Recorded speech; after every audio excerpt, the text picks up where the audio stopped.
I'm Laini Taylor. I'm the author of the Daughter of Smoke and Bone books, as well as the Strange the Dreamer, where are we?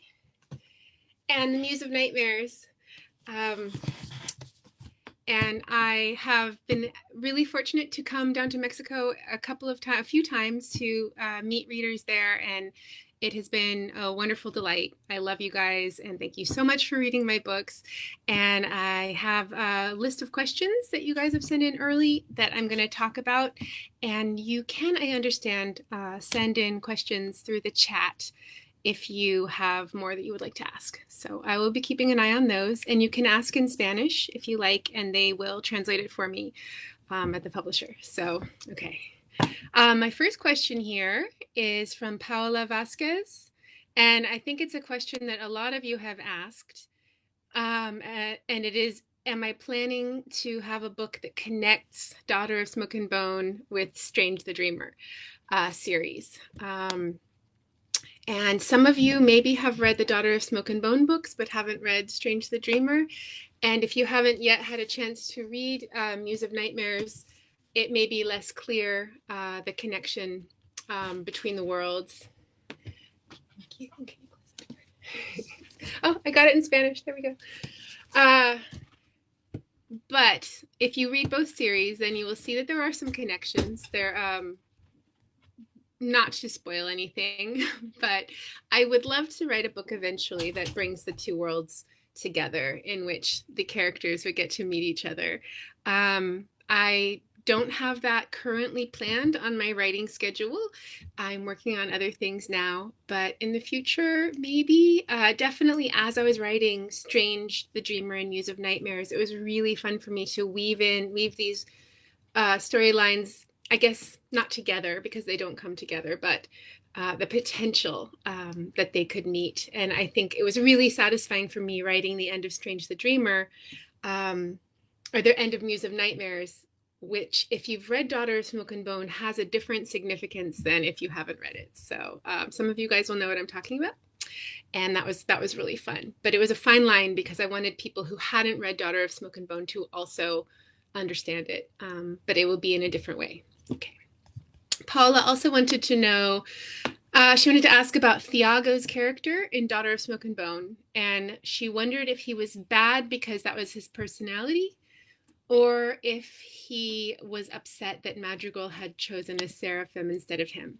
And I think my answer about Thiago is partly that he was a broken person as a result of having been resurrected so many times as a warrior and dying so many times, and he'd had such a very difficult life. He was not right in the head, I think you could say, but also maybe he just wasn't the best person. So maybe he had been a noble warrior at one time and things went a little wrong. But so that's Thiago.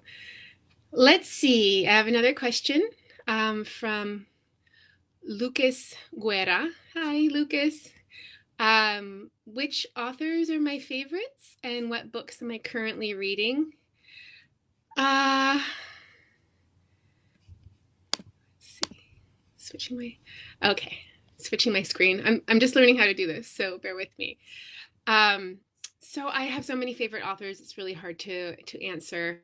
You think I might have prepared in advance because I'm always like, there's so many. But a lot of some authors that maybe you wouldn't know, some adult fantasy authors, but also ones that I know that you guys love as well. I love Lee Bardugo and Sabaa Tahir and Holly Black. And one book that I just read is I just read Aurora Burning by Amy Kaufman and Jay Kristoff, which I'm sure a lot of you guys also love. And book number 2 is coming out in English anyway next week or the week after. So I'm looking forward to that. That's fun. By the same authors who wrote the Illuminae books. Do you guys like those books? I'm sure you do. Let's see. And he also wanted to know, how am I handling my career in the midst of the pandemic? And the fact is that life has changed very little for me. I'm often at home at my desk, and that is also where I am now. So it really has changed very little, except that my daughter, who is 10 years old, is home from school. So she is having to do her homework in the other room right now. I'm sure she's thrilled about that. She loves being home more because she gets to goof around more, but also she misses her friends. But really, things haven't changed that much for us. We're anxious that the publishing industry will stay afloat, that people will continue to buy books so that we can all keep doing what we're doing. It's a little bit scary, but for now that remains unseen. And I hope that you guys are also handling the quarantine okay. I'm sure a lot of you are home from school. I'm not sure what the situation is in Mexico compared to here, but I'm curious how it is there and how you guys are holding up. So if anyone wants to say in the comments, if you're home from school, if you're going crazy, just let me know. I'm definitely curious how it's going down there. Okay, let's see if there's any comments from the sidebar here. Laini, what do you do to be inspired? What is your routine when you write? That's from Paola. I can try to say her name, Paola Mejia Morquecho. Is that right? What do I do to be inspired? Well, you can't necessarily rely on inspiration in order to get work done. And yet I find that I have to be really enthusiastic about what I'm writing, or else there's really no point writing it. So one of the main things that I need to do to be able to write each day is to get myself really excited about the scene that I'm working on. And so sometimes, a lot of you have also tried writing and are writers, and that like at the beginning your enthusiasm can be really high, but the longer you've been working on a project, you can sort of start to get bored or lose your enthusiasm. So for me, the big trick is throughout the writing of a novel to completely re-enthuse myself, re-excite myself all along the way, which is usually a matter of brainstorming, just sitting down and thinking about where I'm at in the story and ways that I didn't think of yet to make it cool, to make it exciting. Because usually at the beginning, even if I try to write an outline, I don't know what is going to, what the details are going to be when I get to the middle of the book. So I need to think of those things that give me extra excitement, things I didn't think of before, like every step of the way through the book. So it's really just brainstorming, just what if this, what if that, what if this. That's what I do to get inspired during the middle of a project. And my writing routine is really just, I prefer to write in the morning, after Clementine goes to school, but now she's in school right there. So I just come in and sit at my desk and try to get a few hours of writing in. That's really it. When my daughter was a baby, I would go to a cafe to write and put, my big headphones on. But now I'm right here. This is my office. It's small. Messy over there. And this is where I write. Sometimes I move around the house, and in the summer I might go outside, but this is it. Okay, let's see. I have a question from Halteco Elia. That's a cool name. I've never heard that before. Who would like to know if the story of Ziri and Laraz will continue.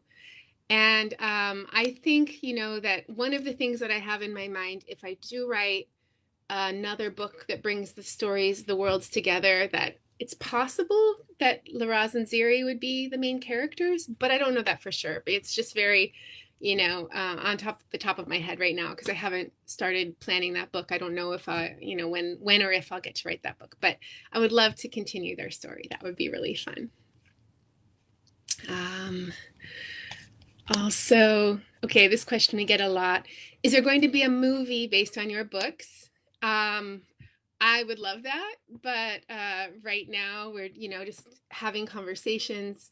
There was a movie that was planned at some point, and it didn't work out for all the reasons, but I do hope sometime that it does, because I would love to see that. I would love to have that experience. It's been really fun meeting people in Hollywood and going to meetings over the years since Daughter of Smoke and Bone came out. And if that actually came about, that would be really cool. So, yeah. And also the question, if I'm going to come back to Guadalajara for the FIL, and the answer is there is no plan for that right now, but I would love it. I would always like to come back there. I've been to the FIL twice, and it is the best book festival I have ever been to. It's incredible. How many of you guys have been? Is it great? So maybe in the future. I would go every year, honestly, and bring my family just to go around and look at the books. But Probably not this year. I don't even know what's going to be going on this year, but hopefully see you there again. Let's see. Any questions over here? Okay, I have a question from Liv, and somebody else asked me also, how do you pronounce Carew? And I pronounce it Carew. I know some people in England especially say Carew, but I say Carew, but I don't care. However you want to say it, however you like to say it is fine with me. And then this person was also curious about the name Skoya from Muse of Nightmares, and I don't know. I think I made that name up, but I just, in my mind, it's Skoya, and that's Nova and her sister's stepmother. And they're new characters in Muse of Nightmares. If you haven't read it yet, they're not in Strange the Dreamer, and that was a really fun. Well, not always fun, but it was a storyline that I loved writing. Okay. Wow, thank you guys for all the comments. Let's see. Okay, here's a good one. I'm going to have to be a little bit cagey. Susan Regoza wants to know why I decided to kill a certain character in Strange the Dreamer. Some of you guys know, of course, the book starts on page 1. We find out that somebody has fallen from the sky and died, but we don't find out who it was until the end of the book. And I'm not going to say who that person is, but the thing is that when I started writing Strange the Dreamer and wrote that scene at the beginning, I thought I knew who it was. But I realized when I was almost finished writing the book that I was wrong, that it was somebody else. It was the person who it ended up being, because I realized that the impact on the story would be much more profound if it was this person instead of this other person. And so it was this huge, I was like writing really fast to try to finish the book. You know, I was in deadline craziness, and I thought I knew where I was going. And one day it just hit me, and I just felt like tingly all over my head, you know, like, oh my God, and I was like, oh, that's horrible. I could never do that. But wait a minute, I have to do that. And as I realized, and then I started to play through in my mind all the consequences of making that decision. And I realized I had to. It was much, and it, of course, shaped Muse of Nightmares tremendously, because Muse of Nightmares would be an entirely different book if somebody else had died at the end of Strange the Dreamer. And so, you know, that just goes to show sometimes you think you know the story when you start writing. I usually don't know everything, but I need to know enough things to keep moving forward. And I usually think that I know big things.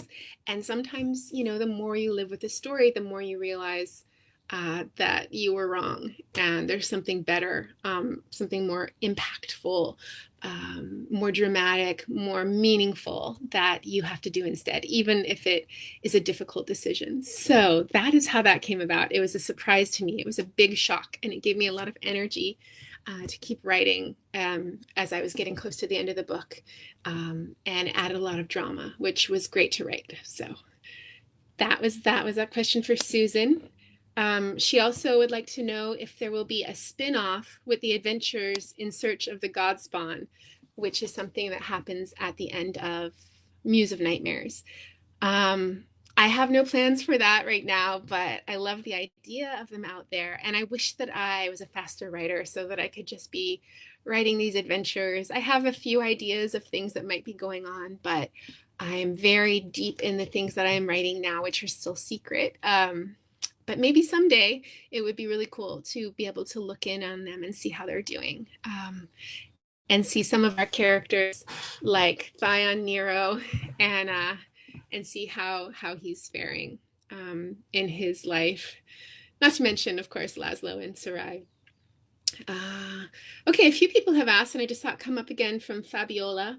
Why did I choose Prague for Daughter of Smoke and Bone?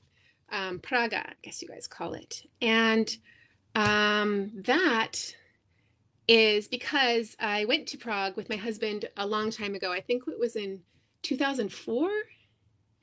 And we were planning out a comic book we wanted to write. We had my very first book ever is a comic book called The Drowned, and it came out with Image Comics in 2004, I think.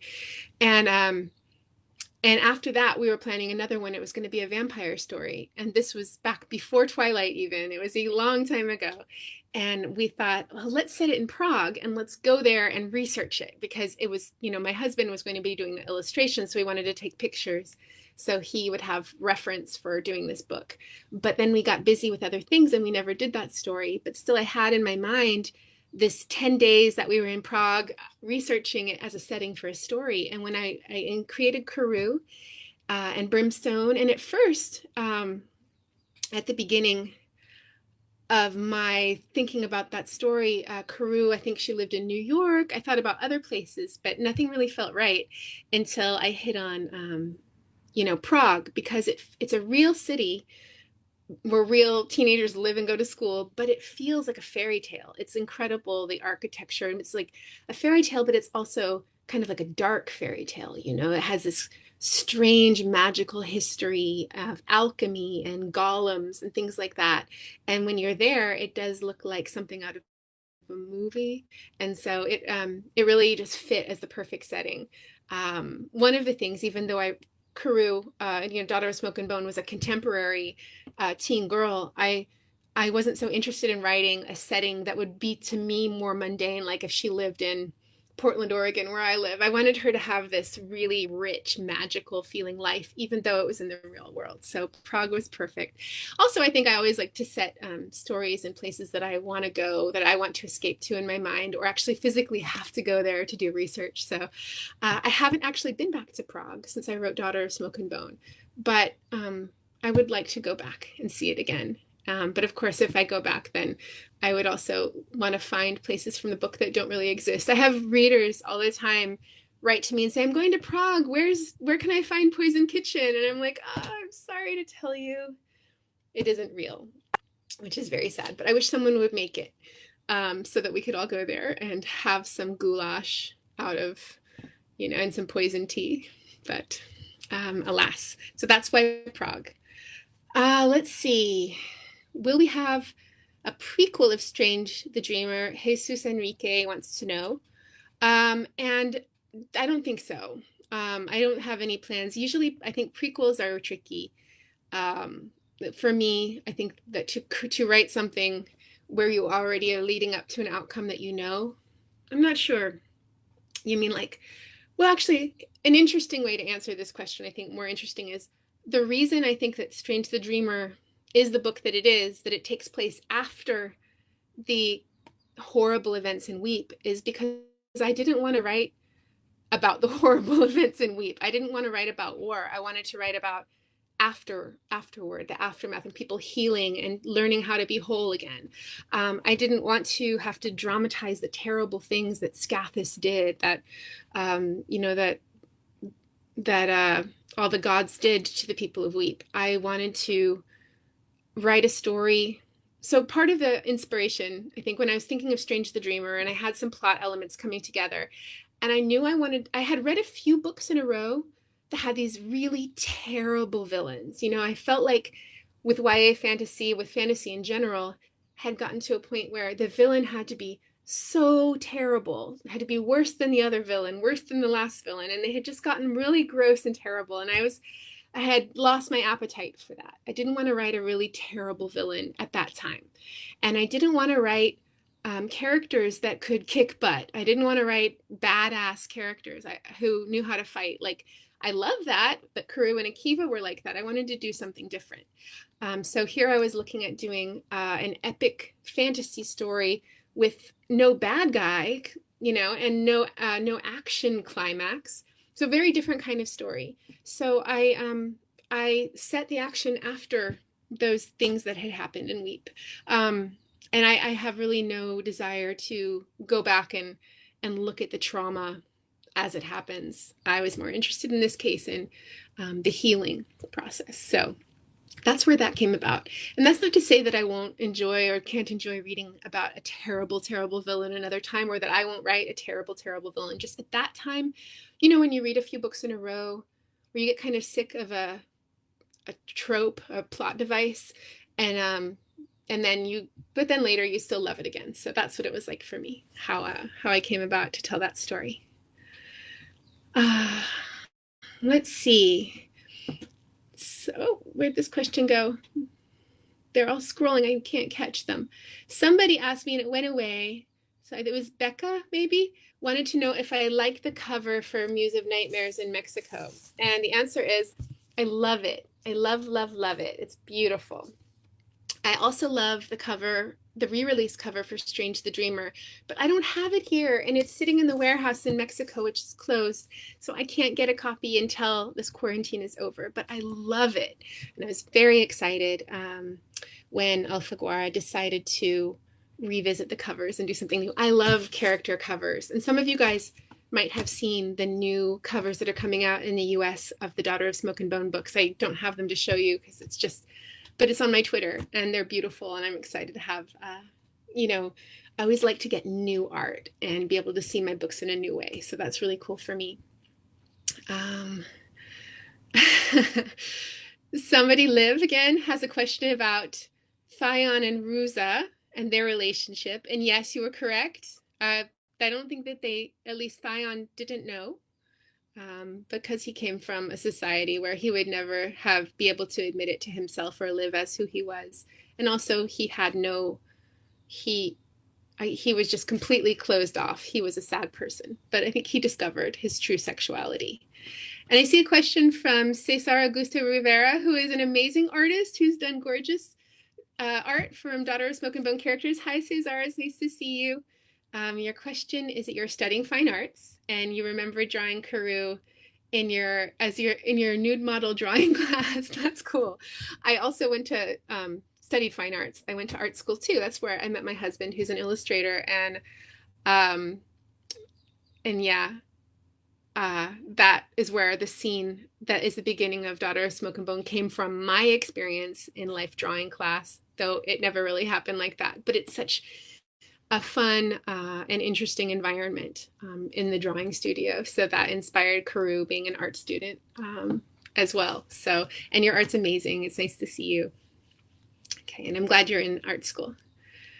Someone says, tell us something in Spanish, but, oh, that's from Me Gusta Leer.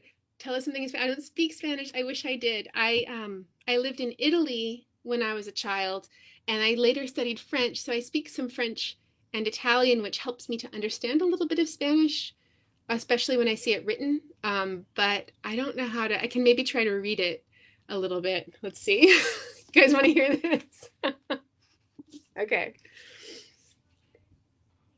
Oh gosh, I don't know how to pronounce this. Let me pick an easier page. Okay, part 2. De las estrellas. Is that right? El castigo por tocar el metal divino sin autorización era la muerte. How's that? Todos lo sabían. Todos lo sabían. Los niños de la aldea que se acercaban. Oh, that's a long word. Okay. All right. That's my attempt at Spanish. I wish that I spoke Spanish. It's a gorgeous language. Maybe someday. My daughter was studying it in school, but now her school doesn't offer it. But hopefully she will be able to start studying it again. Let me see some questions that people sent in ahead of time. There's a question from Geraldine, I don't know how you say it in Spanish, Geraldine Cortez, that she says it may be a cliche question, but what was my inspiration to write Daughter of Smoke and Bone? But I don't think that's a cliche question. I would say that I didn't have a big idea to write Daughter of Smoke and Bone. It came from originally, I had done a lot of writing exercises as part of a blog community online a long time ago.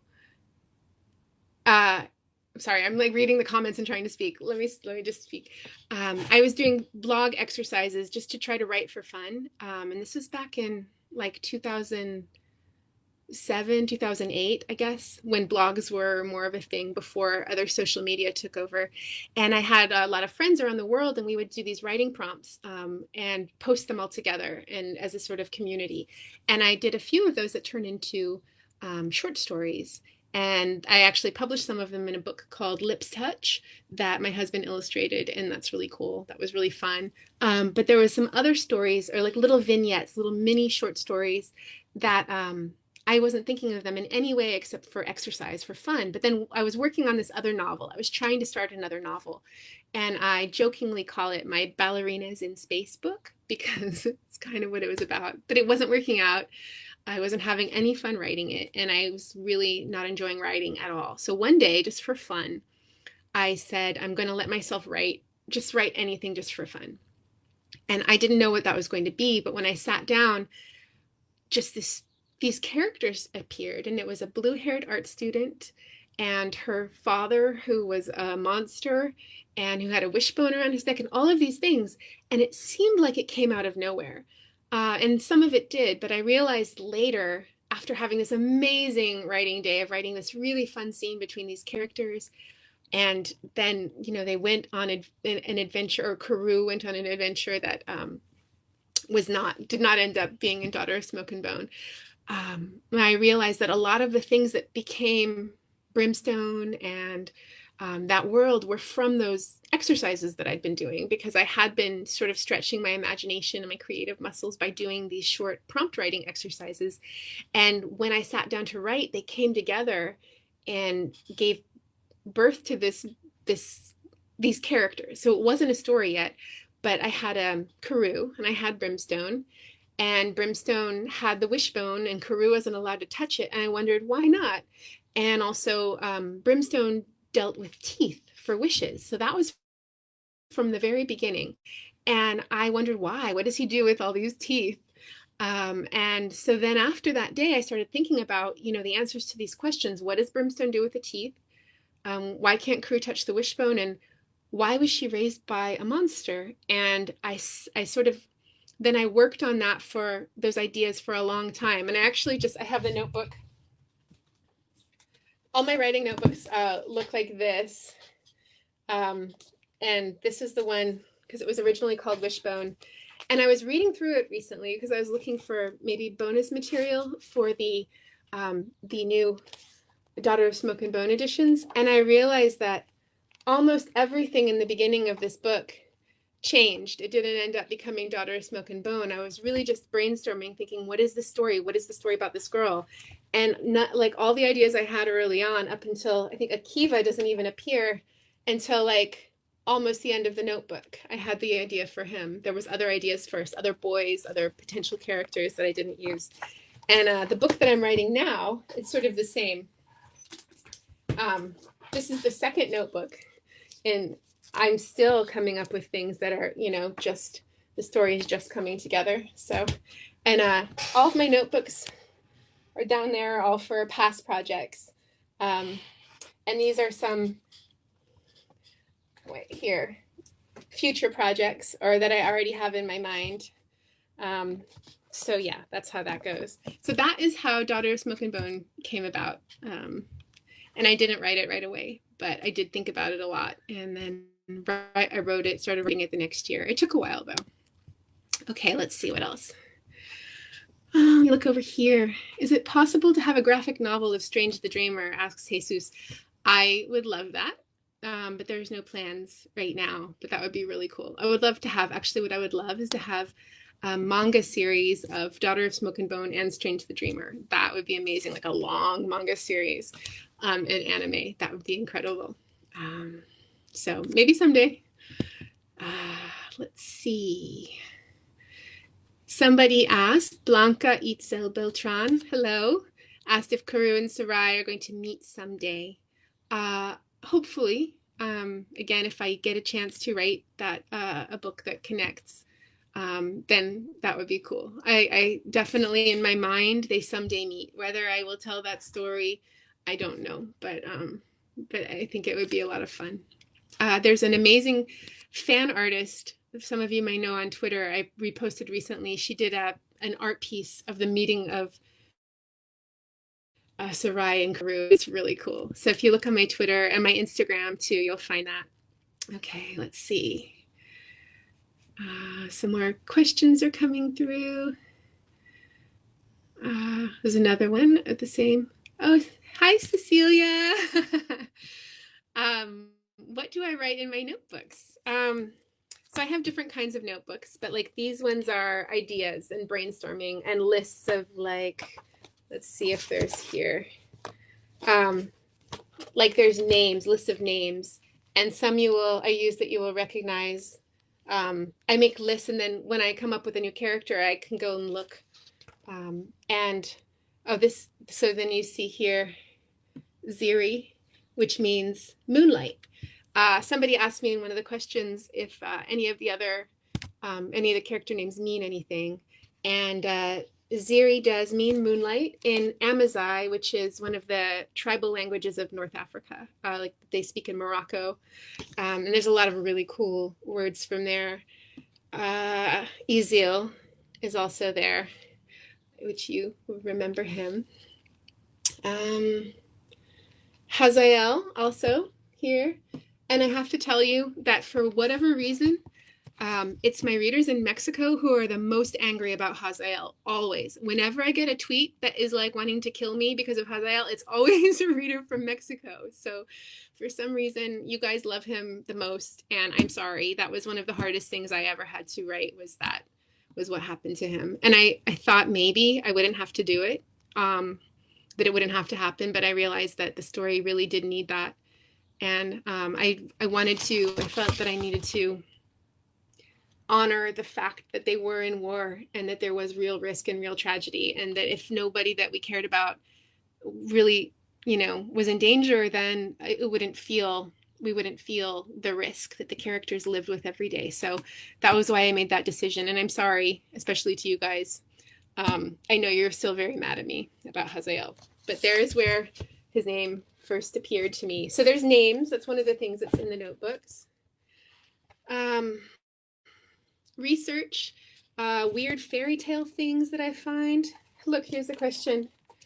What does Brimstone do with all those teeth? And I didn't know yet.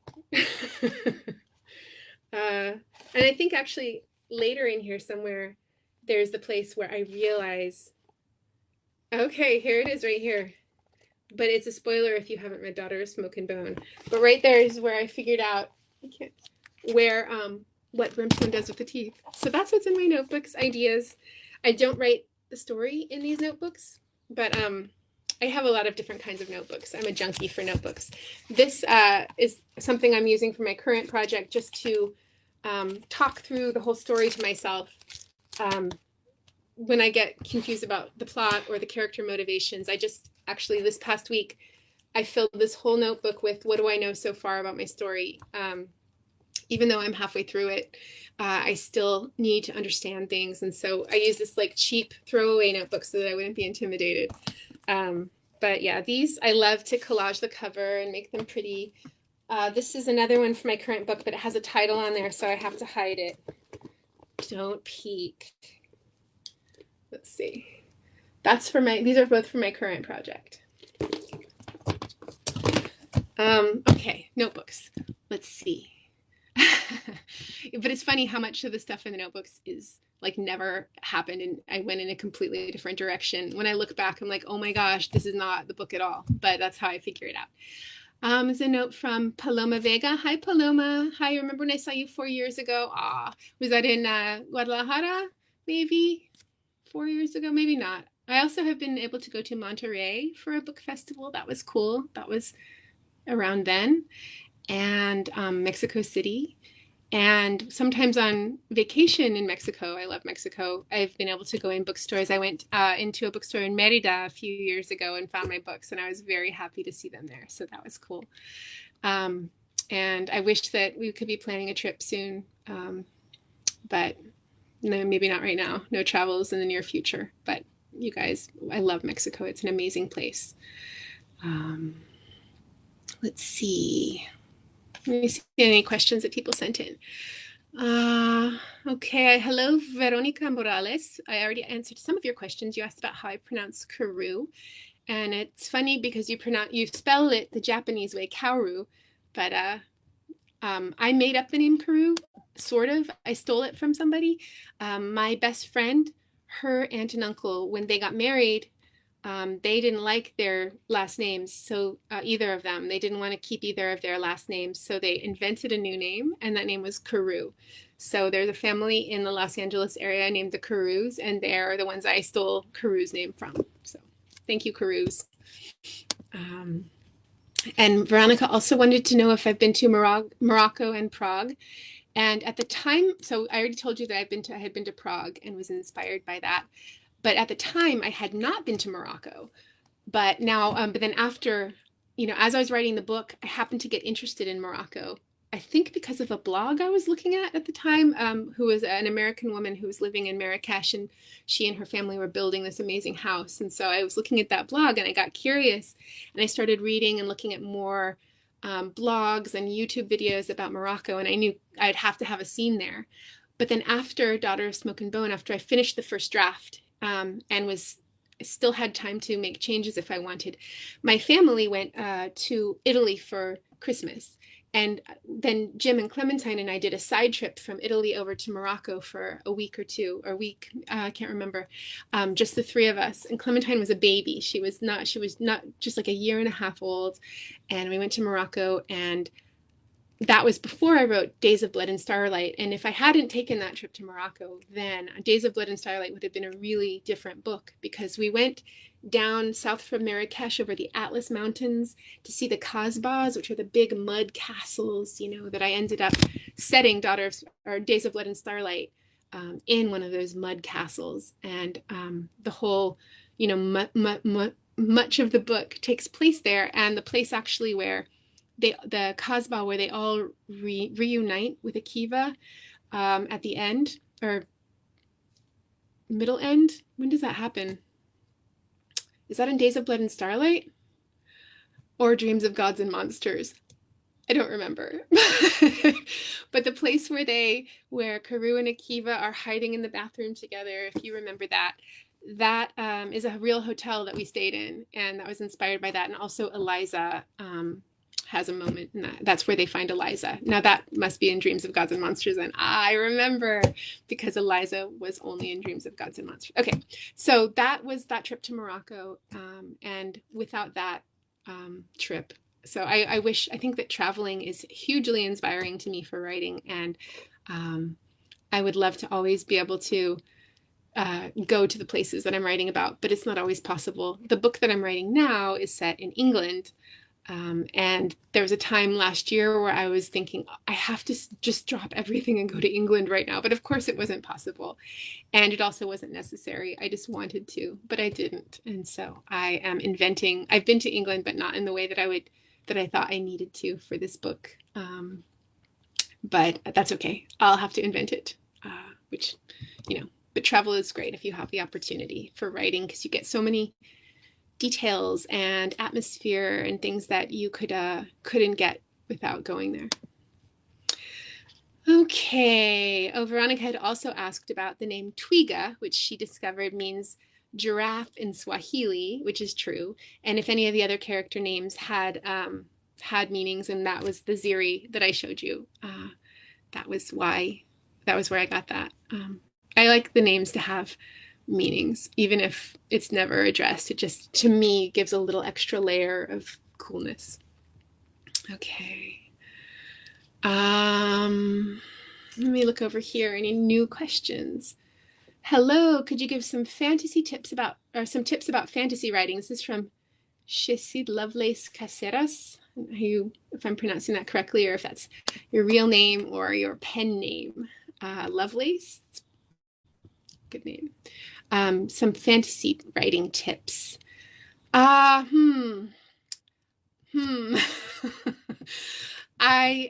love world building, and I love coming up with the ideas.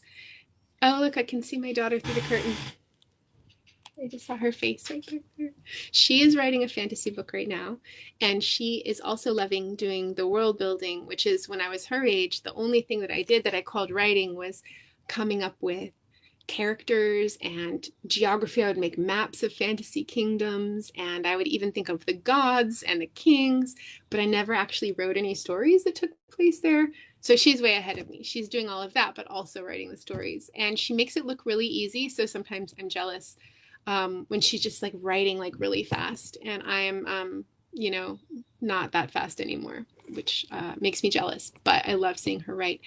But I think for me, just as far as world building as a tip for fantasy writing, it can become really dominating if that's, part of the thing that you love as fantasy readers is the world building, the details.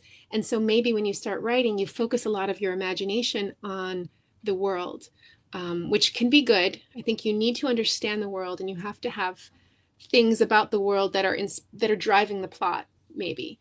Um, but don't get bogged down in it, because the more time you spend world building, the less time you're going to be doing storytelling. So now I try to imagine the world, and I come up with things that make it distinct in the reader's mind. Like in Strange the Dreamer, for example, I just wanted it to be clear that we were in another world, but in a minor way. So I had like the style of lighting. There was these luminous rocks that light the library. I wanted things like that to make it clear that we're somewhere else, but in a way that's not taking over the story, that's not making me explain to you too much about this world, because that gets really boring really fast. So I've discovered that a little bit of world building goes a long way. And what I think is amazing is how our minds as readers will fill in so much. So what I try to do is just give you enough detail that your mind will fill in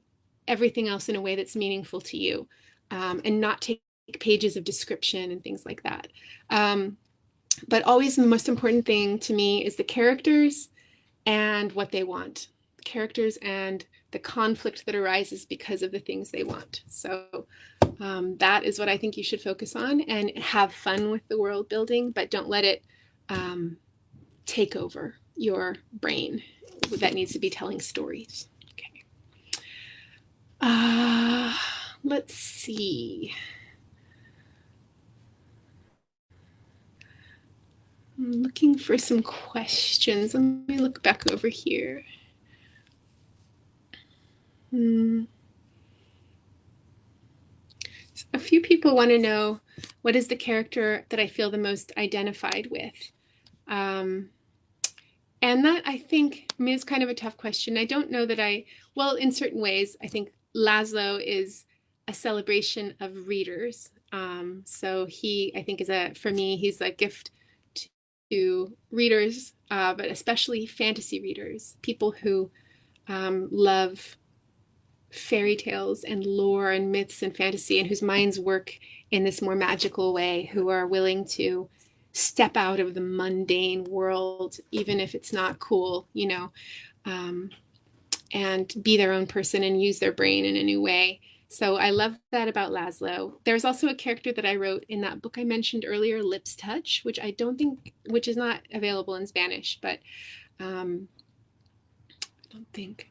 And there's a character named Kizzy who was definitely more inspired by myself in high school, my emotional self in high school. And I remember writing that, felt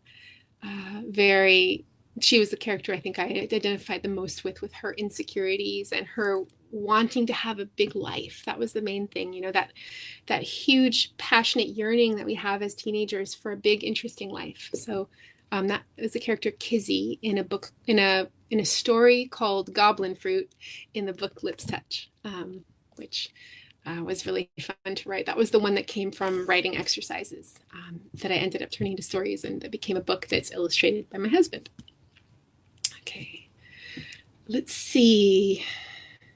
Laura, or how do you say Laura in Spanish? Alcantara says, hi, I love how you bring magic to us. My questions are, how do you get to know your characters? How do you know which are the best decisions for the story? And who would be your favorite actors if a movie of Daughter of Smoke and Bone was made? And how do you come up with names and new words? I'll start with how do you get to know your characters? That's a really great question. Sometimes they just appear like they're real. And with Carew and Brimstone, that day that I started playing around and they arrived, they felt real from the beginning. And that usually doesn't happen. I wish it did. That was amazing. And I would like to order that experience to happen every time. But more commonly, I have to really get to know the characters and try a lot of things until they start feeling real. And one of the most important ways to do that for me is to get them to talk, to write dialogue, to write a lot of dialogue, get them talking to each other. Because then once I can hear their voices, they start to emerge. And in order to write dialogue, they have to have something to talk about. And so that's important. You know, once you have an issue that your characters can discuss, and they're not just talking about randomly. I remember when I was younger trying to write dialogue, and I found it really difficult because I was just trying to make them say things, but they didn't have anything important to talk about. So now I know that once there's conflict, once there's a situation for them to discuss, then it comes much easier, then it's natural. I mean, I still spend a lot of time really crafting the dialogue in my books. It's not fast for me. Usually the dialogue has to convey the scene to the reader in a way that feels natural, but also carries all the information I need it to do. So it can take time, but it has to feel natural.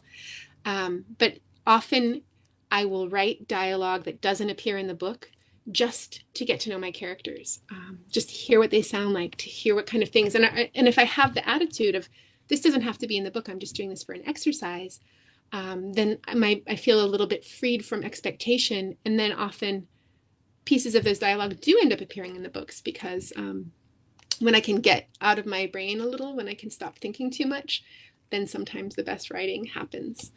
So dialogue is a great way to get to know characters, but also I think about them and ask, what if this, what if that, try to explore their inner landscape, who they are, why they are, and, you know, try to understand where they're coming from, what they want.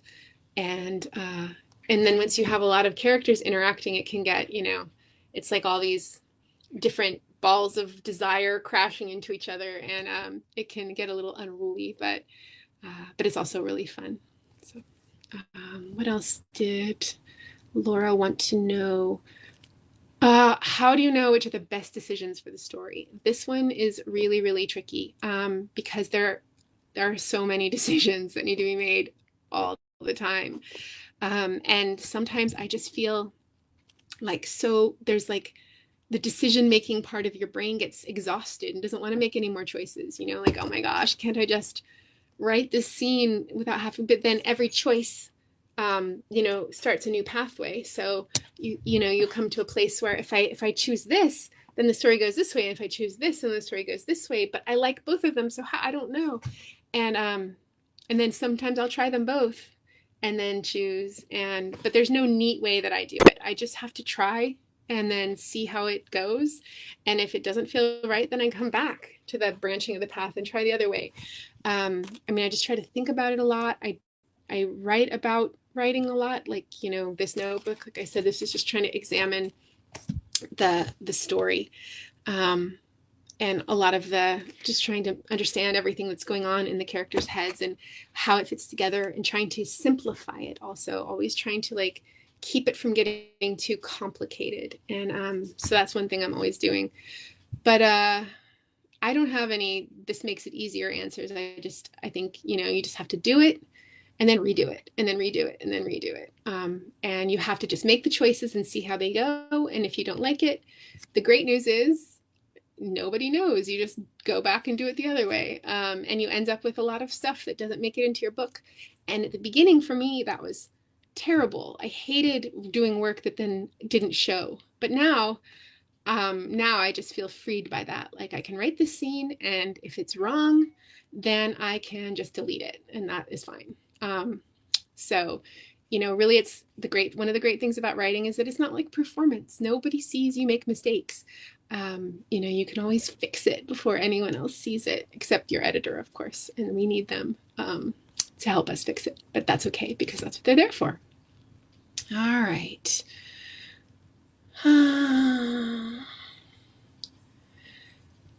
Let's see. A.B. Varela had wondered how I invent my characters' names and how is the process of making names and picking the right name. Well, that is really fun and really tricky too. I showed one of the like name lists that I make.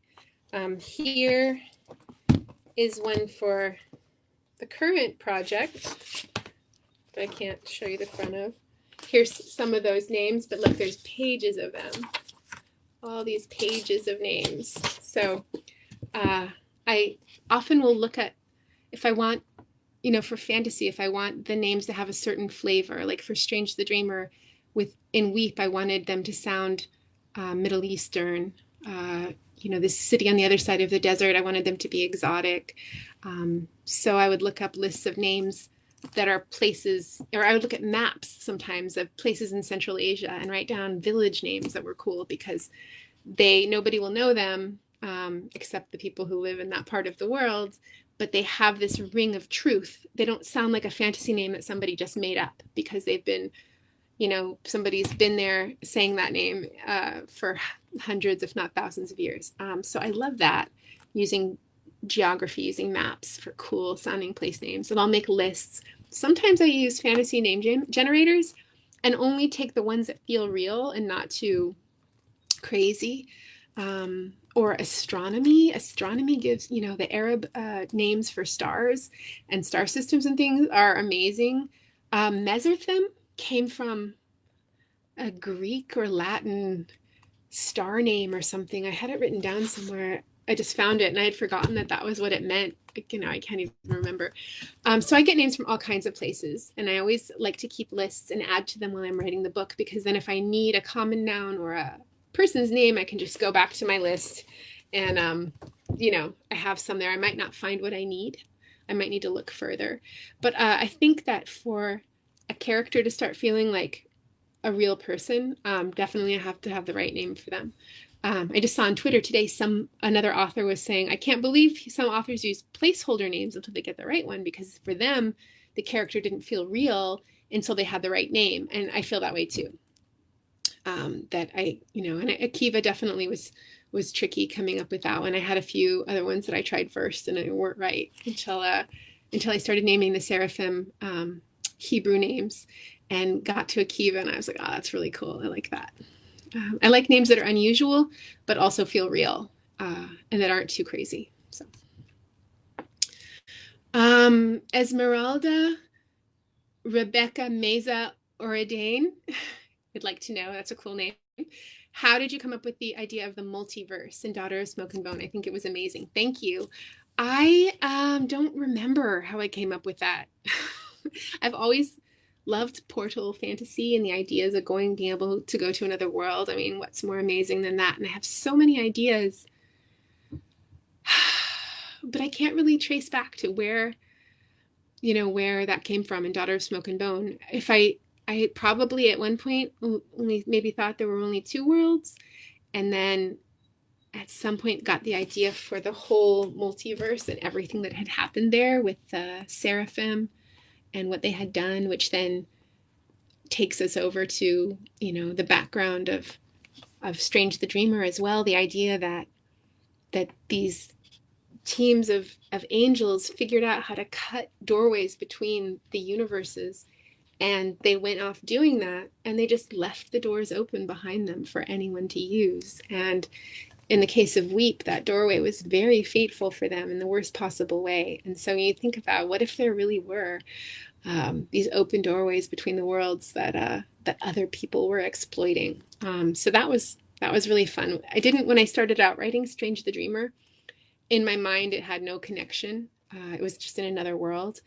But once I realized that it was part of a multiverse for reasons of its own story, then I thought, well, of course it's, you know, I already have a multiverse, so of course it's the same multiverse. And so then, you know, then I realized that even though the stories don't intersect, I like the idea of knowing that there's a spectrum of worlds, and that, you know, these two stories are going on in that same layer of worlds. So Laura is telling me how to say her name. So it's like an Italian Laura, the soft. I don't know. Anyway, in Italian it's Laura. Maybe it's like that in Spanish too. Similar. Okay. Let's see. Liv says she has a has a tattoo that says Mahal from Strange the Dreamer, which is really cool. It's your first tattoo, and it's hidden because if your mom sees it, she kicks you out of the house. Thank you for getting it. That's amazing. I think that I've seen a couple of people maybe have gotten that tattooed. And that's one of the meaningful terms in Strange the Dreamer that I invented. But I don't know if you know this, that I found out that it means love in Filipino language. I think it was love. Anyway, it means something. And I didn't know that, but that was cool. Sometimes, I mean, usually I look things up, but you can't always find some of the names, you know, in Strange the Dreamer and Muse of Nightmares. Every section begins with an invented word. And one of the first ones in Strange, or is it the first one? Yeah, well, no. This must be the second one. I don't know where it is, but Thakrar, or there's Mahal, which is Liv's tattoo. But the second one is Thakrar, which is the name of an author friend of mine whose first book is coming out later this year, and it's called Star Daughter by Shweta Thakrar. And I borrowed her name to be one of the definitions. That means the point of balance between awe and terror. And I asked her if that was okay, and she said yes. Also, the character Drave in Strange the Dreamer, if you may remember Drave, the explosionist, he is a real person that I know on Twitter. He lives in my city, but I've met him at book events. But I just thought Drave was a cool name. And I was very apologetic to him for naming a not very nice character after him. But I thought the name was cool, so I did it anyway. Let's see, let me scroll here for some questions. Carla Daniela wonders if I believe in destiny. Is it written or is it flexible? It's funny, you know, things that I don't know if I really believe in things, but I enjoy believing in things for the sake of fiction that I don't think that I really believe in real life. I don't think I believe in destiny, but in a story, I like to believe in destiny. It's much more, it's a very rich idea to explore in fiction. But I tend to actually believe more provable things. I'm not religious, and I'm more inclined to believe things that are proven by science, and that we do have free agency as human beings. But I still love the idea of destiny. I love the idea of gods. Obviously, all of my books have gods. It's so fun.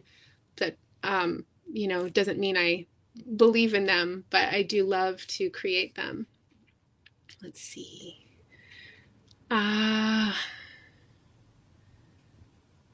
So Adali Arcia, hello. I understood the reference of Daughter of Smoke and Bone in Muse and Nightmares. Can I imagine a possibility where Karoo makes a body for Sarai? That was exactly what I was imagining, but again, I don't know if I will get to write that book, if I will ever write that book, but I like to think that we can understand that it's a possibility that they can meet each other, that their doorways are open between them, and they have ways. I don't want to say too much because I know a lot of you haven't read The Muse of Nightmares, so I hope I didn't just spoil anything, because I know that this hasn't necessarily been so easy to find for everybody, but I hope that you're able to find it now. And in this beautiful edition, which is only in Mexico, and I'm so excited. I love it. It's so beautiful. So, let me see. What else do we have here? I might have missed a whole bunch of questions.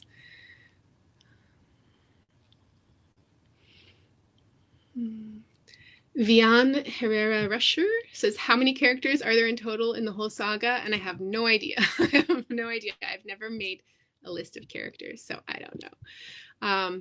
But there's a lot, but not, you know, not so many compared to some epics. But enough for sure. There's a lot of chimera, right?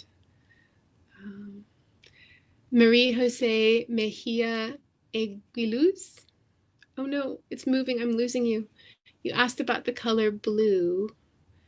Crew's hair is blue and is also an important color in Strange the Dreamer. Is there a reason? Well, Caru's hair was just blue just because I thought it was cool.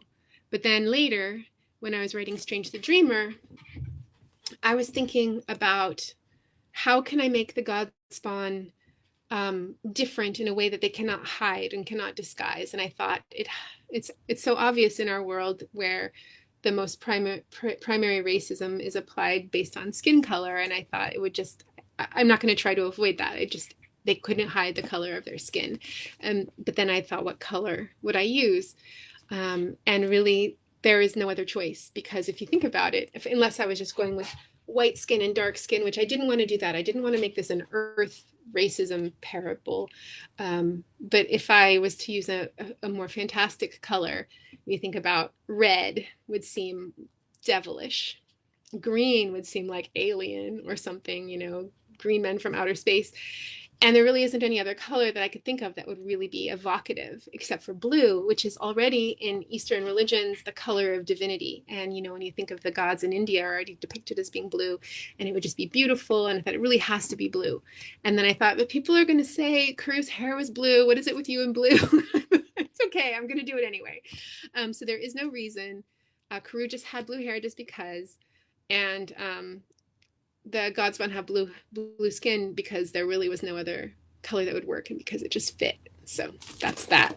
But it does make it fun to imagine Sarai and Caru meeting each other and sizing each other up and, nice hair, nice skin. Someday, maybe. Let's see. Let me scroll back again, see if I missed anything. The new book you are writing, Mariana Flamenco Lugo asks, in the new book you are writing, these keep moving, I keep losing them, is it in one of the universes?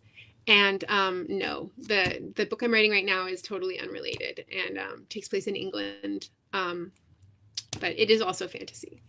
And I look forward to being able to share more about that with you, but it hasn't been announced yet, so it's a bit of a secret. See, I see Lucy Herondale, who I know from Twitter. I assume it's the same person. Hi.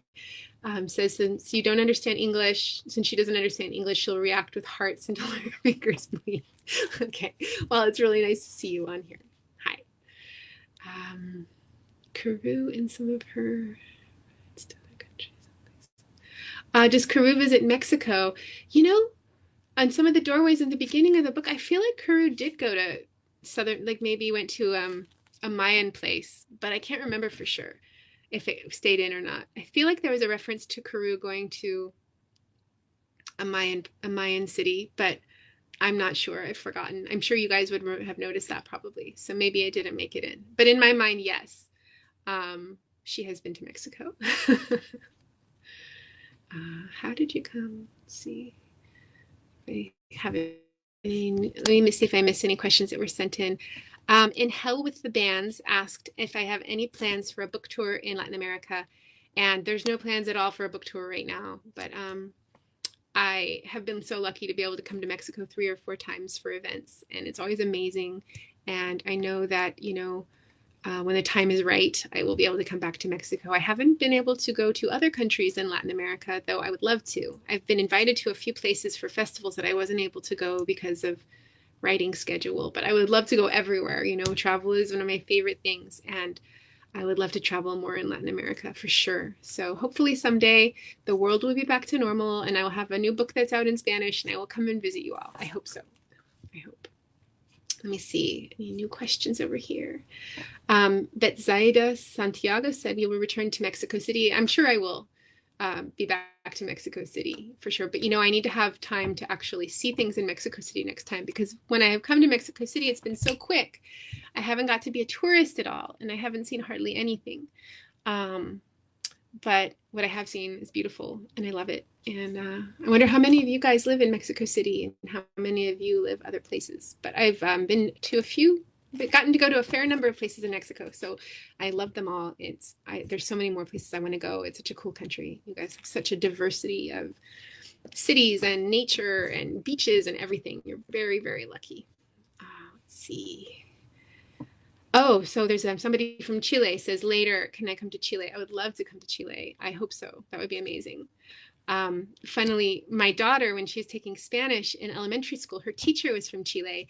And so her Spanish accent sounded really different from what we're used to hearing on the West Coast here. We're used to more of a Mexican accent, but they were learning a Chilean accent, which we always thought sounded wrong because they would say "Cómo te llama" in Chile, right? Is that right in Chile?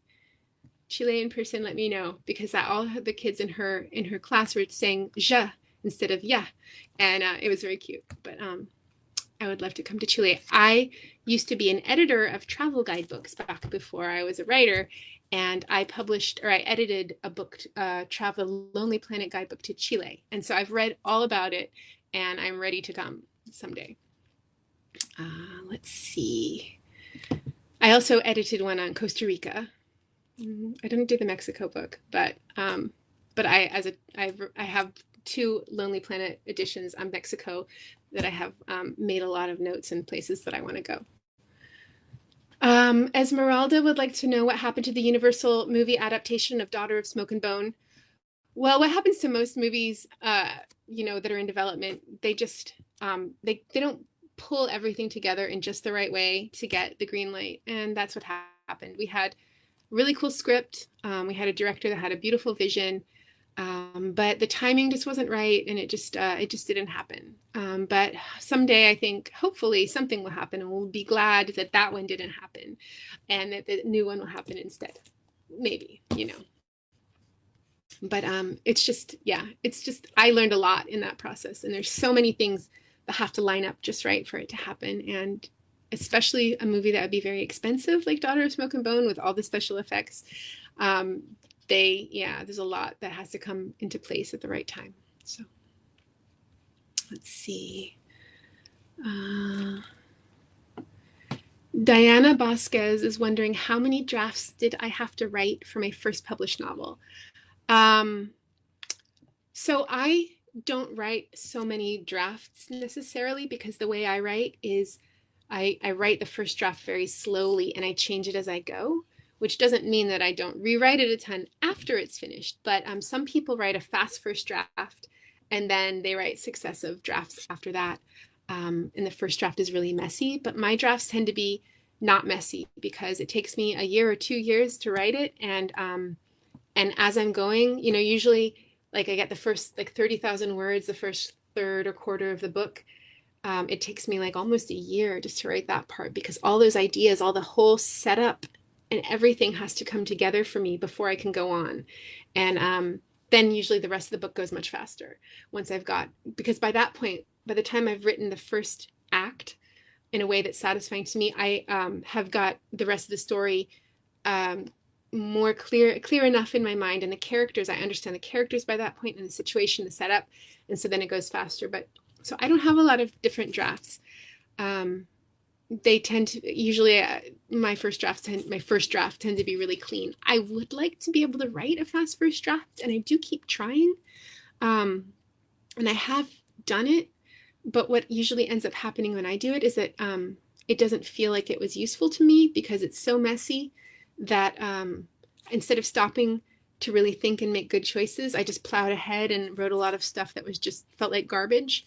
That's me. I'm trying to find a way that's in between garbage and slow to make a more halfway sort of like messy but still usable first draft. But we'll see if that ever happens. I think we all have different brains, and one of the important parts about learning to write is learning what works for your brain. And just because everybody else writes a fast first draft doesn't mean that it will work for you. And you don't, maybe forcing it to work ends up killing your love for the project. And if that's the case, then try something else.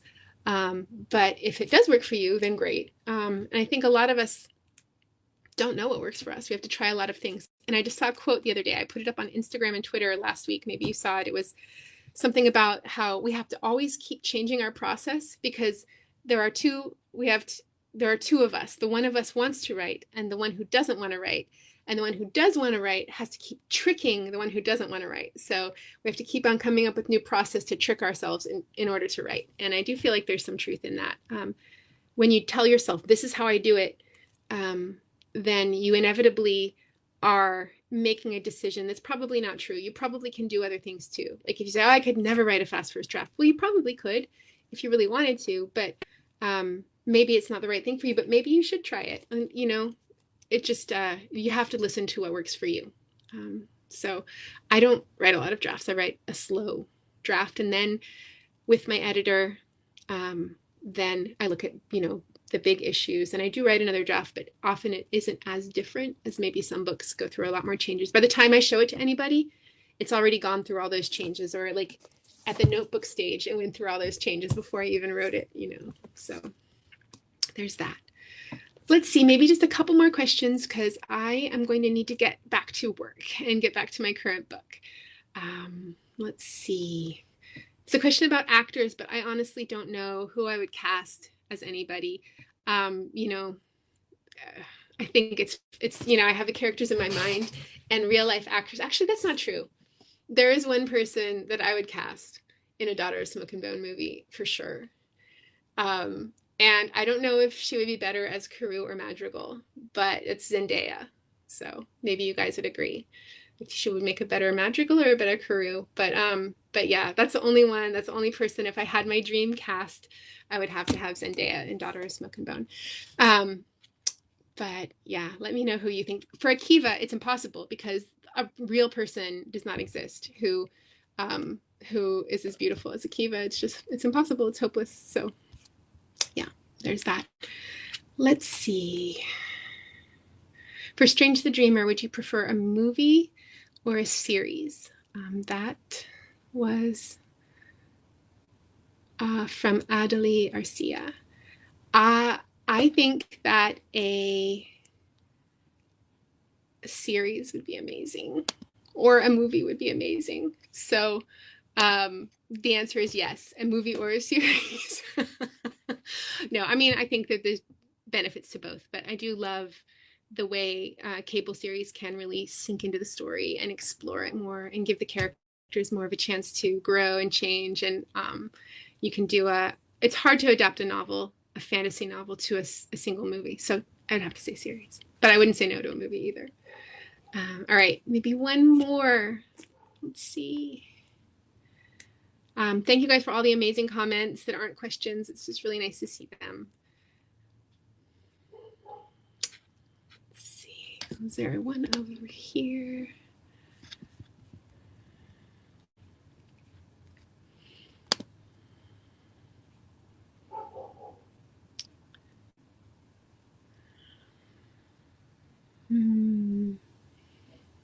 They keep moving. Maybe some keep moving on me.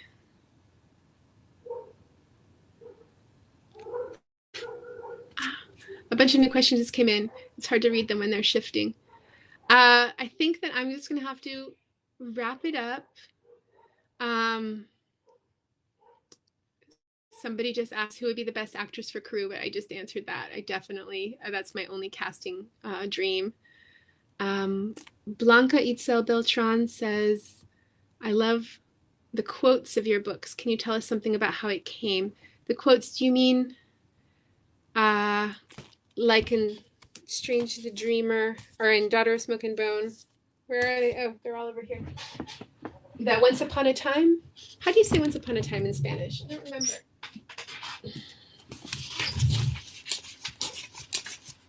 Érase una vez. Is that right? Érase una vez? I don't remember. I think I just got the tagline for the whole book in my head at the beginning, and I loved that idea of that. And I didn't necessarily plan to have them for every part of the book, but then it was really fun, so I kept doing it. And I remember sometimes later, like in days and dreams, that it got a little trickier to think of them, but it was always a good exercise, and I loved having them. And then so with Strange and Muse, I wanted to do something similar, but the definition, the first definition in Strange, the idea that the dream comes true, but not for the dreamer, it just fit perfectly. It was something that was in the text of the book, and then I thought that I'm using that for, you know, the first act, and that is how I came up with this. So thank you all so much, and It was really great talking to you. Thank you all for coming, and I hope that you can find Muse in online, since bookstores are a little tricky right now. That you can, I guess, I don't know if they're shipping, but if you can I hope that you have a chance to read it. And look on my Twitter for, and Instagram for news. And I'm very excited to meet you. And thanks for coming out today.